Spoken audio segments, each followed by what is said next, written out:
永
仰望敬拜他们的天赋。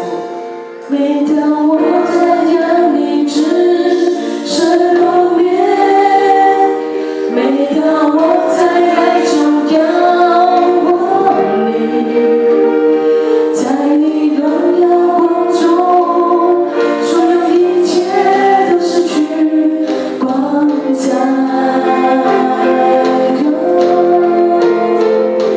何等喜乐，当我进入你心意，我决心成为你爱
我一生活着，为要敬拜你。我敬拜你，我敬拜你。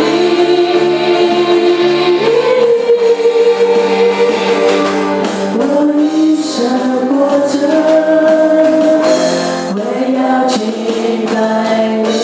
我一生活着。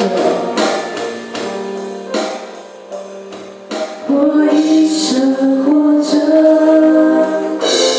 为了敬拜你。我们再次闭上眼睛，我们一起来开口祷告。不是只有我的祷告，而是你们和神的关系，你们和他的祷告。我们无论是赞美的，是感谢的，认罪的，我们都在这个时候。我们释放自己，告诉神我们一切所需，他会加添满满的力量在你的身上，在我们每个弟兄姐妹身上，好不好？我们一起开口来祷告，来向他说，他是满有怜悯的主耶稣。他说，我们只要大大开口，就必大大充满。我们一起欢迎圣灵来浇灌在我们每个人心里。邀请圣灵坐在我们的当中，亲自带领着我们今天的敬拜。我们是神的儿女，不活在恐惧里。我们不孤单，因为有你在这里。真理战胜谎言，我们已得着自由，因着信而成义，靠耶稣的生命，父已预备筵席，等着他儿女，不为我们预备筵席，等着他儿女回到怀里，父已预备筵席，等着他儿女，不为我们预备筵席，等着他儿女回到怀里。我们是神的儿女，不活在恐惧里。我们不孤单，因为有你在这里。真理战胜谎言，我们已得着自由，因着信而成义，靠耶稣的生命，父已预备筵席，等着他儿女，不为我们预备筵席，等着他儿女回到怀里，父已预备筵席，等着他儿女，不为我们预备筵席，等着他儿女回到怀里。弟兄姐妹，我们再次闭上眼睛，我们来做一个有信心的祷告。让我们一起学习亚伯拉罕，我们要有存谦卑、敬畏神的心，他是行公义、厚怜悯的神。我们一起来求他坚定主我们对主的信心。好，弟兄姐妹，我们一起来开口。无论我们现在遇到什么困难，无论我们的环境现在，无论在读书，或者是在找工作，或者是在学习，或者在我们要进入到人生的下一个阶段的时候，我们会有迷惘，会有彷徨，会有无助的时候，这个时时候，我们要紧紧地抓住它，紧紧抓住这个唯一爱我们的上帝。我们有信心的来向他说，向他祈求。哈利路亚！各位弟兄姐妹，请他过来祷告，做一个信心的祷告。他已为我们预备，好事还在后头。哈利路亚！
主啊，你是垂听祷告的神。主啊，就垂听我们每个弟兄姐妹真真实实、迫切的祷告，在你面前，也求你坚定我们对你的信心，并且帮助我们每个弟兄姐妹在祷告中能够经历你的信实，让我们每个人都能够认识你，你是那又真又活的上帝，你是垂听我们祷告的神。求你赐给我们弟兄姐妹智慧，并且教导我们如何度过每一天。我们将我们每一个人的自己带到你的面前，求你保护我们每个人与你同行，带我们离开我们的自我中心，让我们能够渐渐的以你作为我们的生命中心。当我们信心不足的时候，主啊，求你加添，让我们能够在你的真理中长大，过得胜的生活。求你让我们在读书的时候，赐给我们聪明智慧，让我们的学习能力可以很强。让我们在工作上遇到困难的时候，我们能够靠着智慧去解决；人际关系上面，我们也能够靠着智慧去解决我们周遭所发生的一切。也求你让我们能够读得懂圣经里的话语，让我们能够理解并且记起来、记得起来，然后遵行你，成为蒙你喜悦的儿女。求你帮助我们每个人都有信心，在你没有难成的事情。也求你让我帮助我们每个人不要妄求，免得我们每个人得罪了你。求你教导，并让我们有智慧，按着你的旨意来求，并且是有信心的求。主啊，求你垂听我们每个弟兄姐妹的祷告。我们将祷告乃是奉靠主耶稣基督的圣名求。